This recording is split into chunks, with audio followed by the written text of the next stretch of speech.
Good evening, everyone, and welcome to St Leonard's in Streatham. My name's Robert Doyle, and on behalf of the Streatham Society, I'd like to welcome you to tonight's monthly talk. Apologies to anybody who got the wrong timings and thought that our AGM was going to be at 7 rather than 6:30. I think I'm to blame for that on our social media, so grovelling apologies from me. It's my pleasure tonight to introduce our speaker, who is Sam Cullen. According to his publishers, Sam Cullen grew up in Brighton, has lived in London for nearly 20 years. I think it might be more than 20 years by now since they wrote that No, still 19. 19, right. just about. Sam has a passionate interest in London's pubs and their history. He's previously written about pubs for both Londonist and Time Out.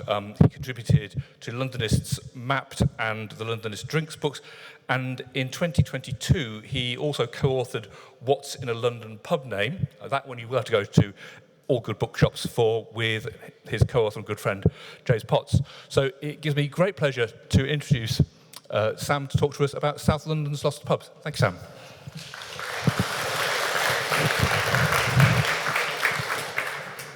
Well, thank you very much, and thank you for everyone coming to listen to me this evening. The fact you have an open bar has ruined my first joke. I was going to say I'm very flattered that everyone's here listening to me talk about closed pubs when they could be in a pub having a drink. But I see you have wine, so you've got the best of both worlds. I'd also say that I forgot that the publishers had done such a good job writing me up, so a lot of what you'll find on my second slide you'll have already heard.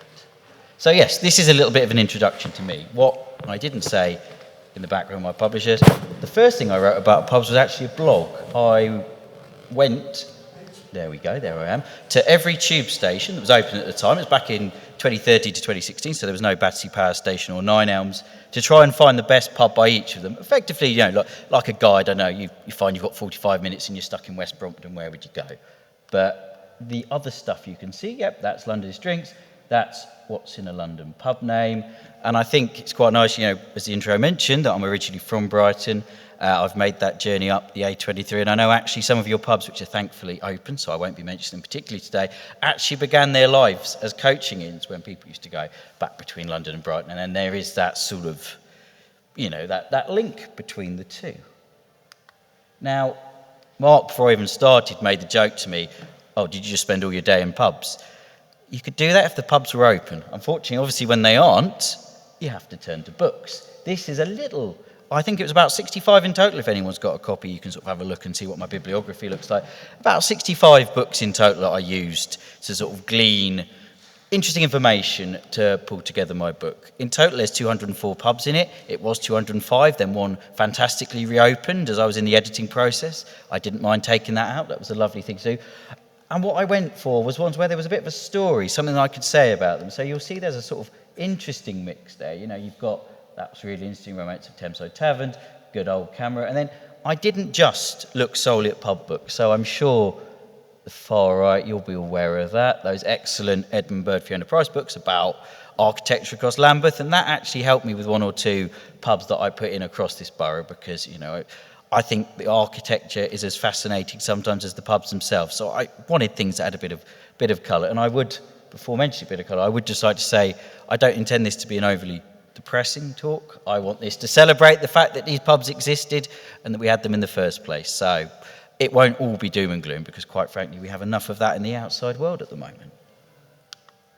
Now, maybe one or two of you might actually own this book, and I put an appeal out if anyone does or anyone knows where I can get a copy of it. It was this book released in 1989 called The Pubs of North Lambeth by Peter Walker. If you haven't read it, it's worth a read. There's a copy in Brixton Library and also the Lambeth Archives, amongst other places.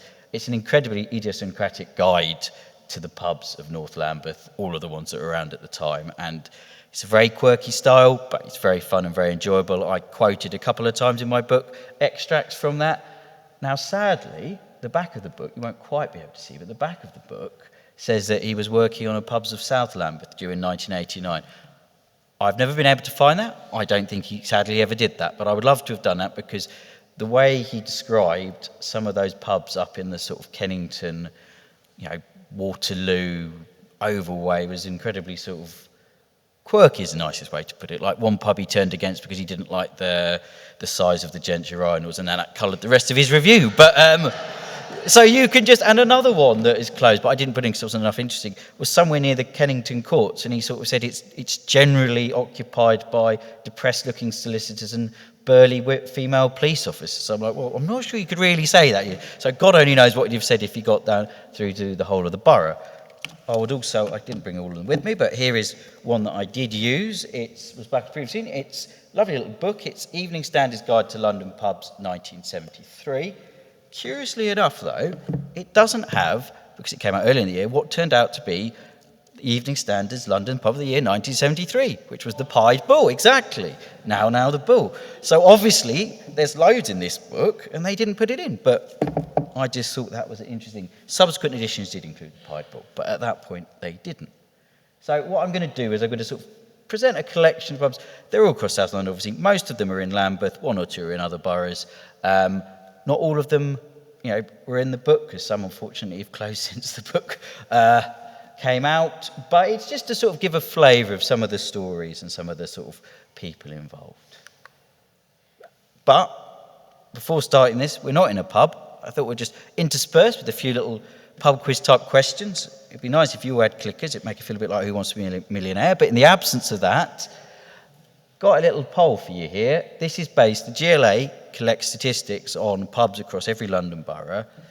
I'm sure some of you may actually know this.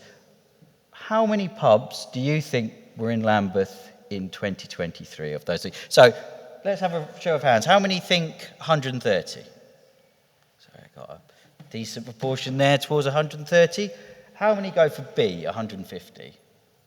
Oh, that's a decent mix too. I was never good at maths. I wish to get someone else. Lindsay Hoyle could cut this better than I could. C, 170. Well, I think we've got multiple spoiled ballots. Well, your answer is 150. Now, interestingly enough, I won't read everything they say. The GLA stats go back. They didn't start doing it in 2001, but they used 2001 as a baseline. So you are down from 190 to 2001, but curiously up a few for 145 in 2018 and 2020. It's an interesting sort of data release. The last one came out in July 2024, so the next one should be due fairly shortly. But what I would say is, I think some people might slightly argue with definitions. They did say somewhere that it might not quite meet the camera definition, but they do use the ONS definition of a pub. But that's about the extent of what I want to talk about ONS definitions of pubs, and just get on to pubs that used to be open around here. Now, obviously, starting not far from here, you have the Bedford Park. It was quite interesting for me, really, this one, because, as I said, one of the books, as you might be able to see, was a history of Young's pubs. I actually read two for this. They didn't actually put much on the Bedford Park because they only acquired it in 1990, and their book was incredibly brief on it. It merely said, bought off Grand Metropolitan in 1990, was run down, Young's have now done it up. That's about it. Obviously, there might be a little bit of a partial source, but I did read something in another book that said it was quite nice in that time. Now, unlike that, and I'm surprised it didn't make it in, but one of the group members actually very kindly sent over via Mark some notes on some of your pubs, and I was particularly taken with the story of Michael Hurley here in the late 19th century, the local who would stand outside with his crutches trying to crutch a drink out of people, and if they said no, he might take a bit of a swing on them. Now, all I have to say is, having started going to pubs in Brighton where you might rub people up the wrong way, that did feel like a sort of familiar feeling to me. But never happened. But as I say, it's a shame there wasn't a tremendous amount of this. And I also, and it will come through some of the other ones, Young's, to their credit, they don't exist as a brewery anymore. When they shut the brewery, they donated a lot of their papers to the Wandsworth Archives on Lavender Hill. There wasn't really much about this in there because of the fact, again, they acquired it in 1990, but there was some real good colour about some of the other pubs. And I do think it's one of those ones that's a shame because you go past it on the bus, you know exactly was a pub. Was anyone here a fan of the Bedford Park? What was it like? You also so you wouldn't believe the Young's spin then. It was a house journal of Young's. You don't think they gave it much of a spruce after they took it over? So yeah. We'll question the Young's spin, but obviously it was their in-house publication. But it still is an interesting book, but take that with a proverbial pinch of salt. Now, this one is one that quite took me, more for the connections about the name as much as what the pub itself was like. Here you have Lord Morrison of Lambeth, named after Herbert Morrison himself, the former Deputy Prime Minister and brainchild behind the Festival of Britain. I actually have, this is absolutely tiny, so you won't be able to see this for Adam, hence why I've got that. Whitbread, because it was a Whitbread pub, did these little cards for these pubs. So you had one for the Lord Morrison, and they said the reason they named it after him is that he used to work for them. And as they said, he is remembered with such affection and such pride that we named one of our pubs after him. And they thought it was the only time that a pub had been called after a peer who was still alive at the time. He actually opened it in 1962, in October 1962, and it got a bit of media attention, as you can see by that newspaper cartoon that sort of the caption says it's incredibly popular with Tories because they were trying to hit Herbert's face on the old dartboard. But, I think that's a bit cheeky. But who knows? I mean, it sadly had a bit of a curious end of its life. It turned into a strip pub called Stilettos in the 1890s, and its latter stages was a sort of Portuguese type, or I think tapas type of place called Stockers, and that's where, get the lighter up, you can see that's what it looked like then. It closed in 2013 and was demolished, but it is quite interesting in the fact that it was, a rare example of a pub named after someone who was alive at the time. Swiftly on. This is another one, a little bit interesting, a little bit up the road. This was a cheeky chappie in Kennington. I'll explain why Ken Dodd's there in a second. It was a pub sort of off Vassal Road in Kennington, sort of Stockwell in between area. I think it opened late 56. There wasn't a tremendous amount of note written about it when it was open. It shut in 1999. The curious bit came after it closed. It was demolished. I think there is a health centre. I checked it on Google Maps. There's a health centre there now. But for a few years afterwards, the sign stayed up. Then one day they finally knocked down the signpost. Sign found itself in a skip. Someone noticed it, and with incredible fortitude and quick thing, they rang up the Max Miller Appreciation Society, based in Brighton, because that's obviously who it's named after, to say, sign's in the skip. What do you want to do about it? And someone from the society hot-footed it up there, probably came up here in the A23, retrieved it from the skip, brought it back down to Brighton. And it then found itself in pride of place of a special Max Miller exhibition that's in a Brighton chip shop called Barsley's. And that's why you have Ken Dodd there in 2009 unveiling it. Michael Asper was there as well, but there wasn't a picture of him in front of the cheeky chappie, so I had to leave that there. That photo's one I took from autumn 2023. It's all still there because there is quite a big sort of Max Miller appreciation thing going on in sort of Brighton. So it's quite bizarre how, as I say, a London pub sign found itself in a Brighton chip shop. And I know I'm not here to talk about chip shops, but if you do find yourself in that particular area of Brighton, it's near the level, so towards Preston Park, it is a very, very nice chip shop. It is a very, very nice chip shop. Now, this, as I say, we're out of borough now, but this is a fascinating one, and it's another Young's one, and I think this is really interesting. It's called Charlie Butler. Charlie Butler's on the sign. Charlie Butler was the head horseman of Young's. He was retiring from Young's in about 1965, 1966. To mark his retirement, they named this pub in Mortlake after him. Now, the funniest thing about that was there was a pub, I think it was called the Old George, I'll just check it in my notes, but it kicked off. So when they were doing it, they actually had, and it's funny because you think with these sort of petition things happen these days, back in those days, but the locals organised a petition because they didn't want the name of the pub changed. And one of the people they quoted was an 87-year-old, Mr. Blackburn, no less, who said he'd been coming to the pub since he was 15 and he didn't like the idea of it changing its name. Young's weren't for moving. There was a petition signed by a couple hundred people. They were sticking with it. They wanted to mark Charlie's achievements. Lo and behold, it reopened in 1968. Mr. Blackburn, he still went to the pub. When he was interviewed, he sort of said, I'm not sure about the name, I'm not sure about the new layout, but the beer's still all right. And he did have some free champagne, so he wasn't that annoyed. And the fascinating thing about this, and it's sort of slightly afterlife, and that's why I sort of linked it with the first one, is the sign. There's the sign now. That is in the Flying Saucer Sports Bar in Houston, Texas. Now, bizarrely enough, that was there at the same time the pub was open. So the people who set up that Flying Saucer spot in Texas knew the Young family, knew Joan Young. And in about 2000, Youngs were refreshing their pub signs.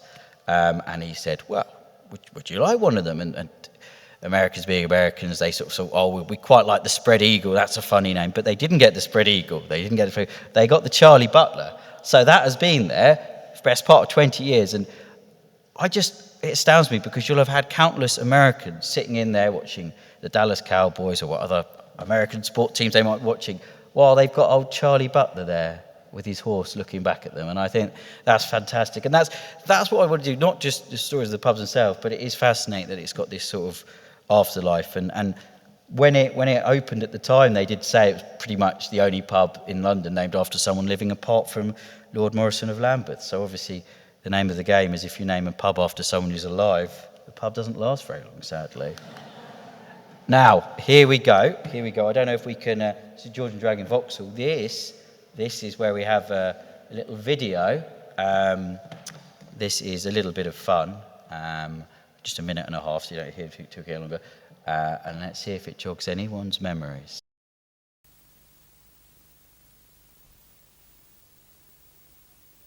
I'm now going to cut the tape and declare this pool duly open. I've always wanted a swimming pool, always, all my life. I love swimming, family loves swimming, so I said if I ever get a big enough place, I'll put a swimming pool in. And the customers actually help you to build it? Yes, they actually helped me. I came here in March and I said to a couple of the boys, I'd like to build a swimming pool. They said, will you supply the materials and we'll do it. Generally helped us doing the map and that and barrowing in, and I've done most of the woodwork here, built the changing rooms and that. And it's all been very worthwhile, do you feel? Oh yeah, it's great. Is it mainly kids that use it?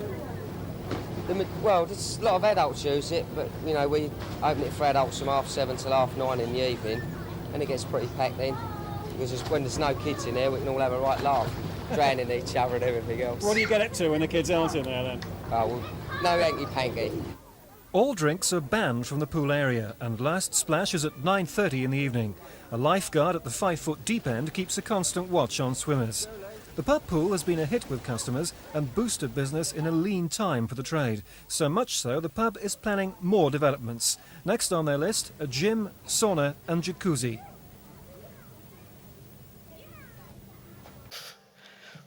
There you go. I had two quick questions before talking a little bit more about the pub. A, does anyone remember the George and Dragon? It's just off Black Prince Road, so sort of in between Vauxhall, Keddington Way. Does anyone remember the pub with a pool? And B, would anyone actually go to a pub? Would anyone go to a swimming pool in a pub? I wouldn't either. Now, it was fascinating. Like, these pictures, it's shut in 2006, but even then, you can just see the faded hoarding saying the only pub with a pool. I tried. Unfortunately, the year I was writing this, the Lambeth archives were shut. It was a part of the move towards Brixton.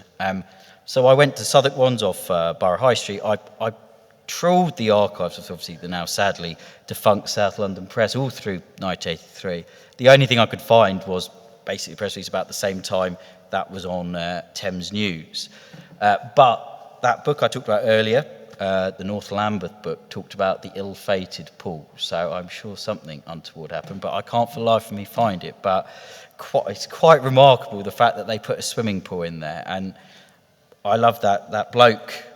You know, you can't get more London than that bloke going, no hanky-panky, though. I mean, that just made me laugh whenever I was getting to a point going, what am I going to look up now? I mean, I just thought, you can't believe it. But, you know, fair play to them. Fair play to her. Back in towards Wandsworth now, and this is a fascinating pub that maybe some of you may have been to. It crops up. It cropped up virtually in most, if not all, of the pub review books that I looked at from like the 60s through to the 2010s, really. Now, the castle, originally dated from the start of the 17th century, was demolished in the early 60s for that housing scheme and rebuilt there, Young's Pub. When they rebuilt it, they put this nice little foundation stone saying how much a pint cost at the start of the 17th century and how much a pint cost in 1965. It would be interesting if you did it now to see if the inflation rate has been similar in the last 40 years as it was for the last 400. But what was curious about this is when they were rebuilding the new one, well, what was then the new one, they found a huge stash of coins underneath it, to the extent that they kept one or two, but because it was so big, they had to declare it treasure trove. So it was sent off to the British Museum. I hope it's still in the British Museum. You're never quite sure these days, if it lost a few years ago. But what was fascinating about this place is it came up in all these pub guides, and they said some really nice things about it.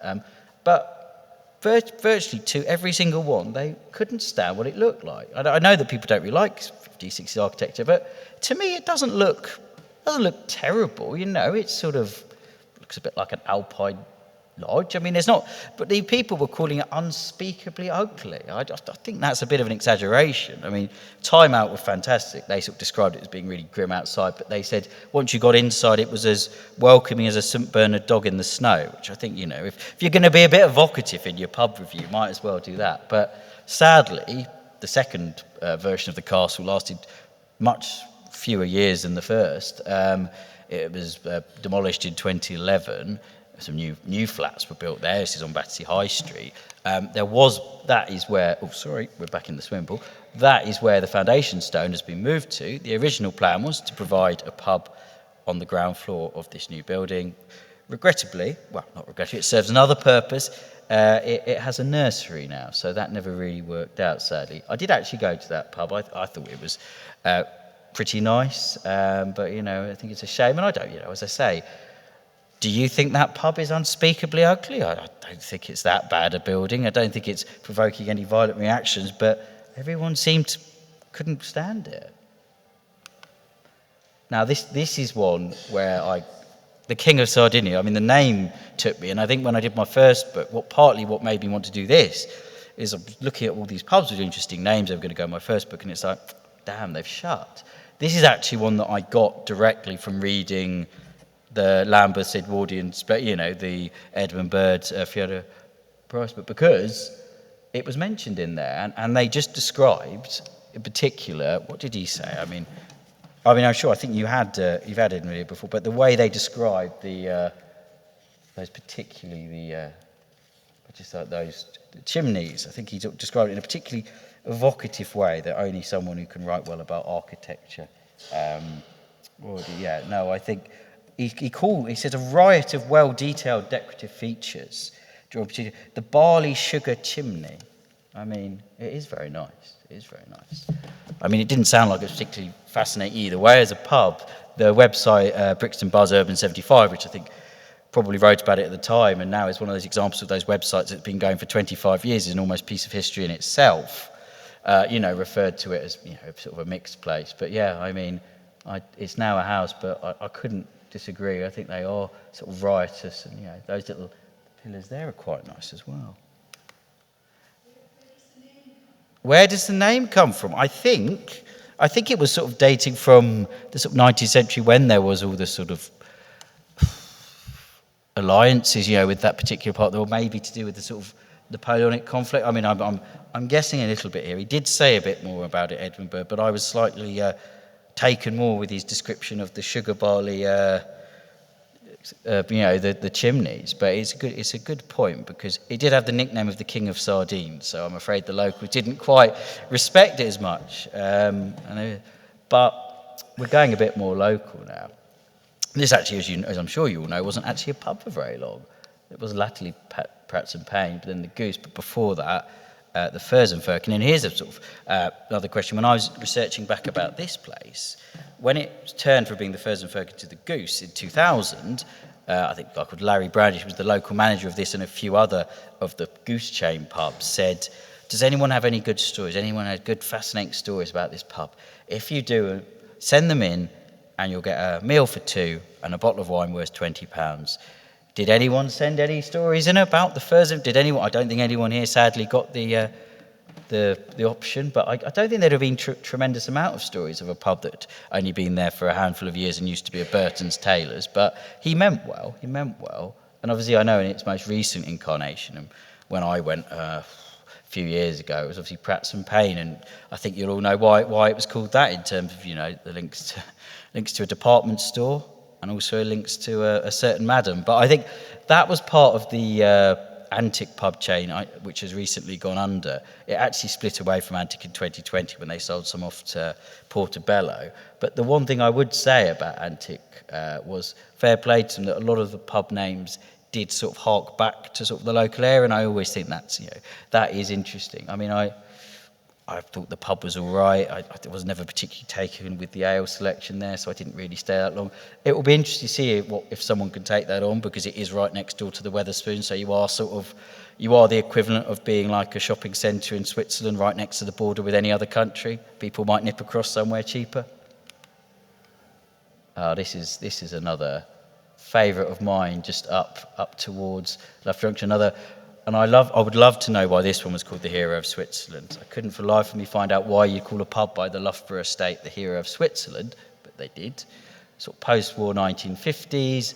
Camera quite liked it. They said there was quite a few sort of period features in there.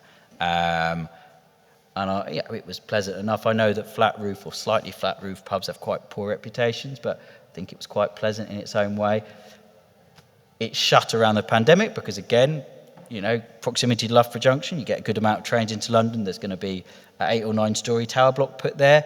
Again, there's going to be provision for a pub on the ground floor, or buy it. Not sure whether that happened or not. Curiously, when it shut, the pub sign there, there you are, William Tell and the Apple. That has been taken away by the developers. They say they're looking after it, and they say when a pub reopens there, that sign will return. I mean, we'll have to keep our eye on whether that happens or not, but that is a pub I also went to. It seemed perfectly nice. It was curious because it said that if you weren't having a drink, you had to pay £10 to watch the football. So they might have had a lot of people who didn't drink, but they were still getting their money's worth. I didn't know you could do that, but they did. And even if you couldn't, it's not open anymore, so they're all right. Another one of your local ones, and another one that I liked in the first book because of the name. Not when it was called the Waterfront. I mean, what do you do calling a pub in Streatham? Where's the water? I mean, you're not even that near to the Effer Underground, are you? I mean, it must have been at the time one of those sort of trendy bars. They were doing 3 or 4. But then when they renamed it as the Mere Scribbler, after Francis Birdie, I quite like that. I mean, I thought it's quite curious because it's a bit of a name. You're not going to immediately work out who it is, but it gives you a little bit of a pause for thought. So. And I know it only closed last year. I went there just before it closed. But I could tell things weren't good because it was January and they didn't have the heating on. I thought, oh dear. I moved on swiftly afterwards to the Bull. But is it reopening as a restaurant? Yeah. So that's good that it is. I mean, it's a shame it's not a pub, but I did see that it was on the course of being refurbed. I just wanted to, you've had enough of me. Where do you think... We're almost at the break bit now. Where do you think, these numbers aren't to do with that, that's just all the London boroughs numbered on the graphic that I found. In terms of density of pubs, where do you think Lambeth ranks out of the 33? How many, where do we think, how many people do you think 6? Think 6? Not many, 6. 6th is a 8th? 8th maybe, and it feels like 10 is where the good money is going on 10. Well, I have to tell you that sometimes it's better to be in the minority because it's 6th. You are only behind Westminster, Camden, Islington, Hackney and Southwark, which I think is quite impressive in its way. If you think of Westminster with all the tourist attractions, Camden with the nightlife, Islington ditto, Southwark with around London Bridge. Hackney is the interesting one. In the GLA survey, since 2001, every single borough, bar 2, have seen their number of pubs go down. Hackney is one of the 2 that's seen them go up, which I imagine is all the demographic change, what happens when you get massively improved transport links, new developments. The other one is Bexley. I think that's probably because there weren't many pubs there to start with, and you're getting some of those new little tap rooms, because I remember going somewhere like Barnhurst, and there was just one pub called the Red House, and I think they've now got a few little tap rooms. But yeah, there you go, 6th. Now, almost done for a little break. This is, when I did the book, I didn't include pubs, this is why I mentioned this as an exception. I didn't include pubs which had closed and reopened in a new guise. So, for example, for this talk, I've been fascinating potentially to have talked about the history of the Horse and Groom before it became Stanley's, and I know in an earlier incarnation there are rumours that George IV stopped there, and obviously he's a king that's relatively close to my heart, given he put Brighton on the map. But, some of the sort of things as they change guise over time. I made a little exception in this presentation for the Sun and Doves in Camberwell. I used to live around there. I live around Loughborough Junction, and this was a fantastic pub. I like all sorts of pubs, modern, old pubs, but this was a modern pub that was unique. It wasn't part of a chain or anything. It was really colourful, really nice garden, as you see, really nice food. They showed film there, decent beers. The guy ran it, Mark Dodds, he ran a really good pub, and it was a crying shame. It shut in 2011. The pub co-owners had tried to put his rent up in 2005 by an extortionate amount. He was fighting it. Then they basically took him to court for what they thought that he owed them, and basically evicted him, and then it was all boarded up. It reopened as an antique pub called the Star, the son of Camberwell.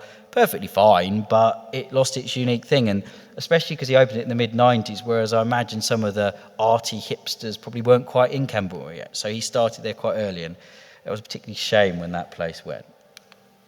It's my cover star, the Lambeth Walk.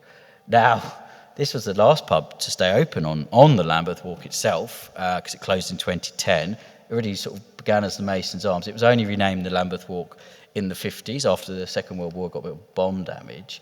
It featured in a few of the pub books I referenced, including the Peter Walker one, where apparently there were mural on the wall of people doing the Lambeth Walk, as you might imagine, pictures of the locals on their sort of seaside trips. But it closed in 2010. But what I think is interesting is you can see the signage has been preserved and it's all been tied up.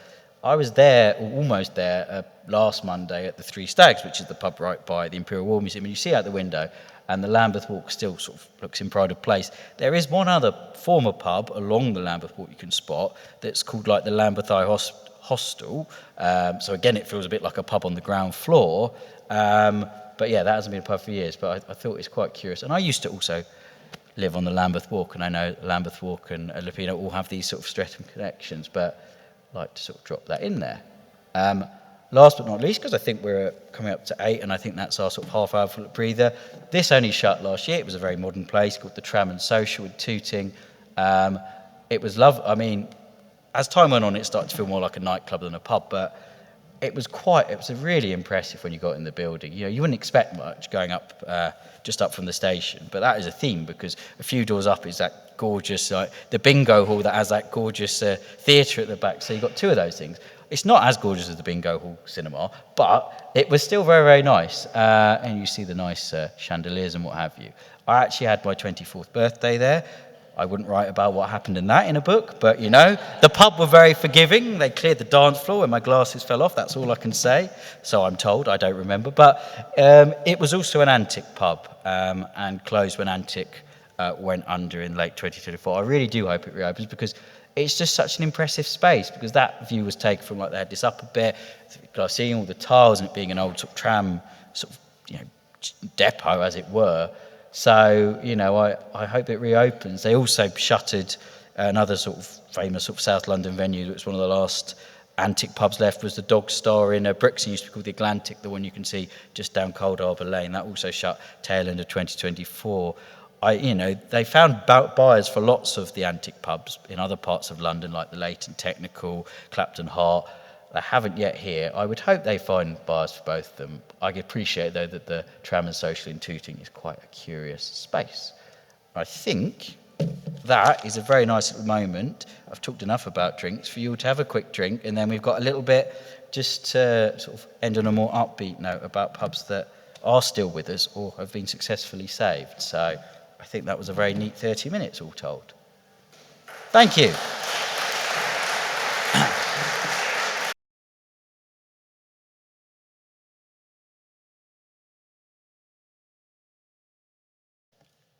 Thank you very much, everyone. It was really nice to chat to some of you during the break. I won't move a muscle. I will resist my natural desire to move around, and I will stay very focused, apart from when I look to see what's coming next. So obviously, I said I wanted this to be a bit uplifting, so we're going to end with some positive stuff. And indeed, someone came up to me in the break and asked me if I was going to talk about assets of community value. There you are, I am.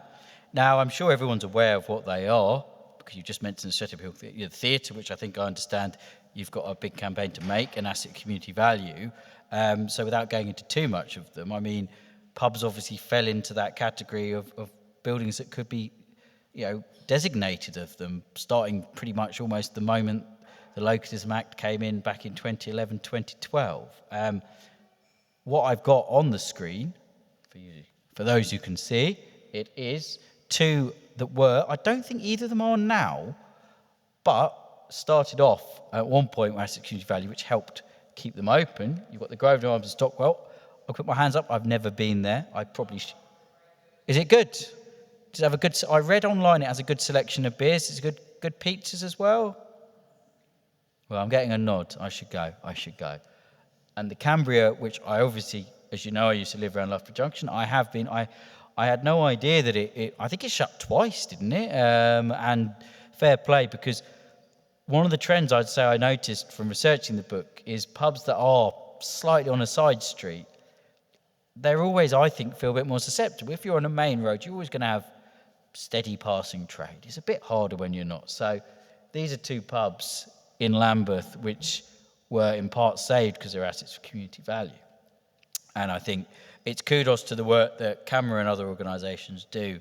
And I think they're each different branch has a pubs protection officer. They have to do some real work to save pubs. And I didn't really go particularly into what closes different pubs, but I think, there are all sorts of potential forces that can come into play. And often in this day and age, it's because a building is more profitable being something else other than a pub. But when you lose it, you lose something in the community. So I think having the ability to do that is a real plus. Although it doesn't always result in success. So this is the Beehive just across the border in Southwark.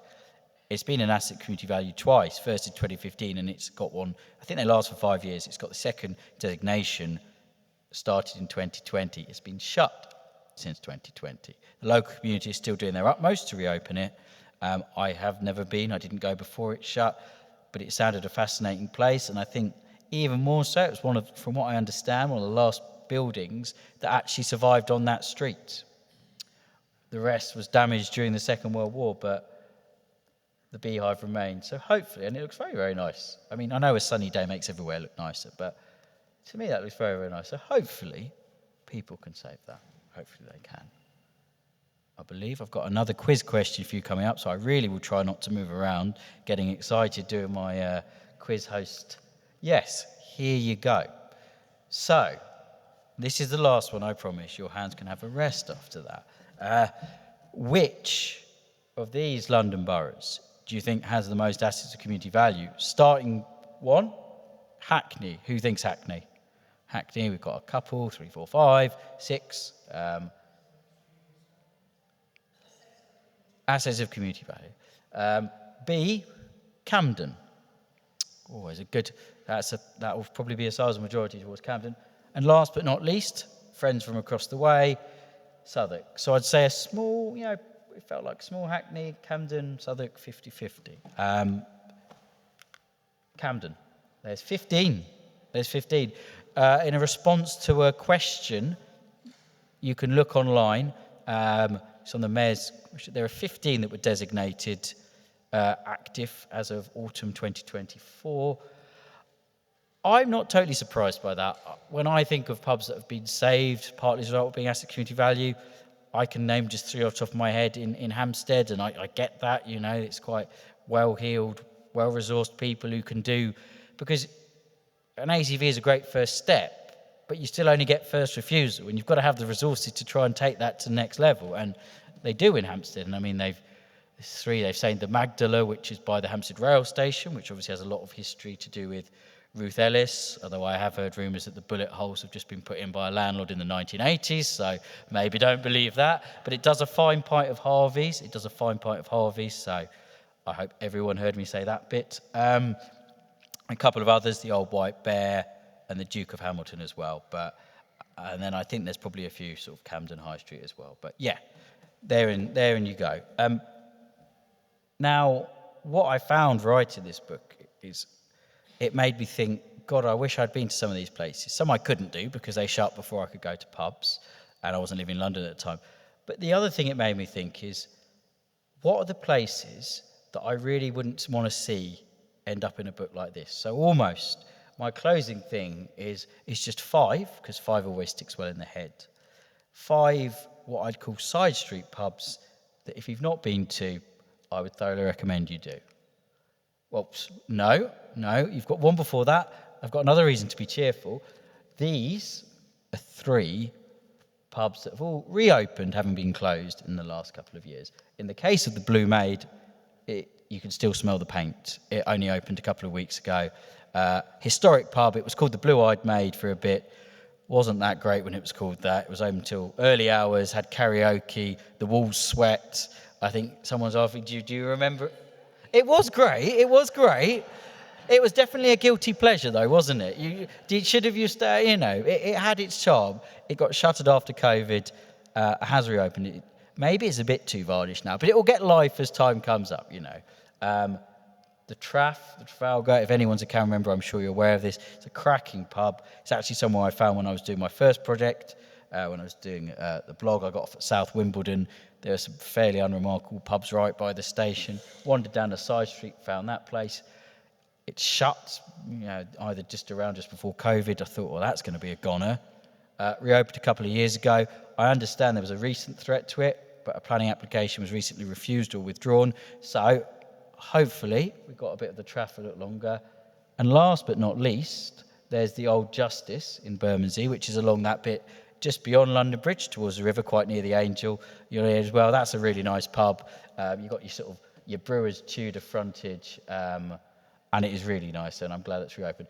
There is actually one hot off the press that I only read about that's reopening today, right by the Imperial War Museum, most recently called the Tankard. It was a Brewdog pub at last, which, not sure what my views on Brewdog, but this is being recorded, so I'll keep it to myself.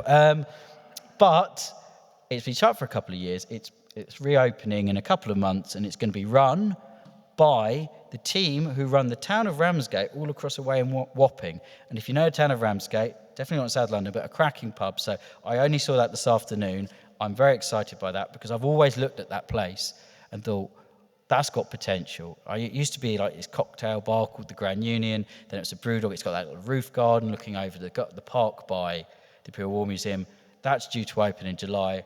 I'm very, that was, aside from coming here to talk to you, that was the best news I had all day. So let's hope they do well. Let's get down there and let's hope they have Harvey's on tap as well. Now, this is the bit I thought I jumped the gun a bit. Here is my 5 good local pubs, side street pubs. Our little call to action. I used to work in comms, and you always people telling you, what's the call to action? What do you want people to do? Well, I think just go to some of these pubs, and I'm sure you'll know the first one. No surprises there. In fact, someone mentioned it to me during the break. I mean, the fact that, for me, even though last time I went there weren't any ales on tap, it fits that bill completely of a little quiet side street place. Those rooms, wooden thing, cracking pub. But the other 4 I'll tell you a bit more about because they aren't necessarily as close to here. The Mitre in Richmond, it's near North Sheen Station, which is a very strange station to get out of if anyone has. You sort of go over this bridge past these allotments. Mitre is near some quite nice almhouses, but the funny thing about that pub, there's 2 things. It had Pub Dog of the Year 2017 or 2018, this lovely dog called Rudy, named after Rudy from the song The Special, a message to you, Rudy. But the landlord runs in elections. So in the 2024 general election, he ran in the Richmond Park constituency. The reason he does that is because, yes, every single ballot box, 75, that is, he says the cost of the deposit is well worth getting on all the ballots and getting the best part of, there's probably about 80,000 electors somewhere like Richmond Park. And the party logo is the pub, so it definitely gets people talking. I don't think he saved his deposit, sadly. I actually was there on election evening. He didn't seem too fussed about the election result himself. But there you go, it's a cracking pub. Not far off the Rifleman in Twickenham. Now, I know the main drag of Twickenham, pubs are really busy because you've got the rugby. This is sort of an in-between space between Twickenham and Teddington. It's a nice corner side street pub, nice little front garden, nice little back garden, and crucially, again, it's not a recurring theme, they do have Harvey's Sussex Best Bitter on tap. Which is a little qualifying factor. You can't blame me. It's something I have in common with Andrew Ridgeley from Wham. He did an interview for The Guardian before Christmas, and they asked him what his love of his life was, and he said, Harvey's best bitch. And I thought, well, there you go. There you go. Now, you've got the Cavendish in Stockwell. It's a curious place, this. It doesn't do ales, and it's quite quirky interior, but fair play to the guy who's done it. It's really interesting in there. I really hope it sort of does well and succeeds. Got a lovely pub cat as well. But it's not far somewhere I might have included, but does very well. It's quite close to the Canton Arms, but that's always rammed. That's going to be fine. But it does do Harvey's, so that's another plus. Last but not least, the Bricklayers in Putney. There we go. I thought, it's great, isn't it? It's absolutely great. It's fantastic. And it's so different than the main ones on the Putney Drag. It is fantastic. I'll try not to move around in my excitement talking about the Bricklayers. But what's so good about it, I mean, I don't know, you've gone to it yourself, is it's that real mix of all ages, isn't it? You know, you get young and old, you've got the little dodos, you've got the Skittles, great pints, not just the own cricket team. Exactly.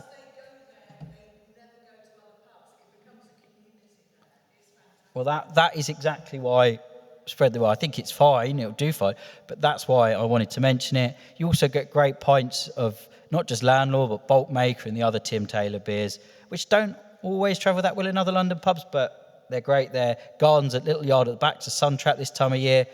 I'm glad you agree with that. Top pub. So I guess those are just, I could pick some others as well. They were just ones I just wanted to put out there.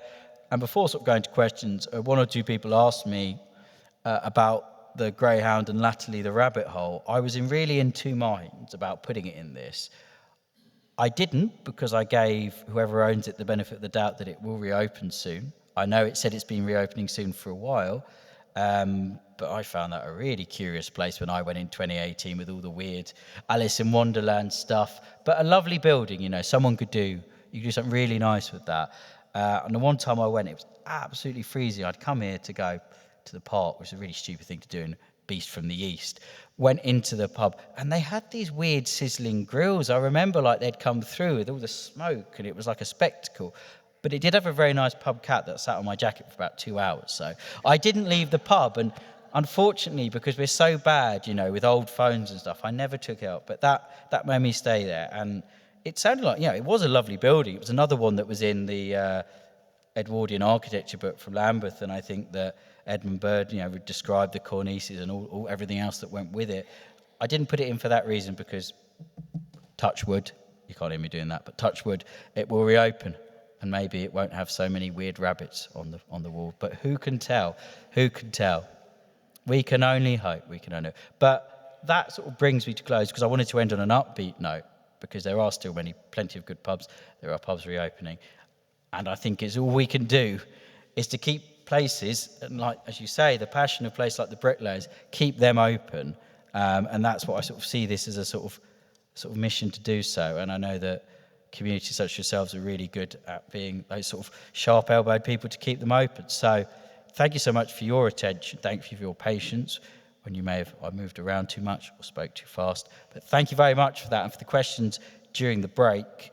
And now we have time for questions, full stop. So thank you very much. You've been a fantastic audience, and I've really enjoyed doing this. So I'm looking forward to any questions. Oh, I can see myself. Thank you, Sam.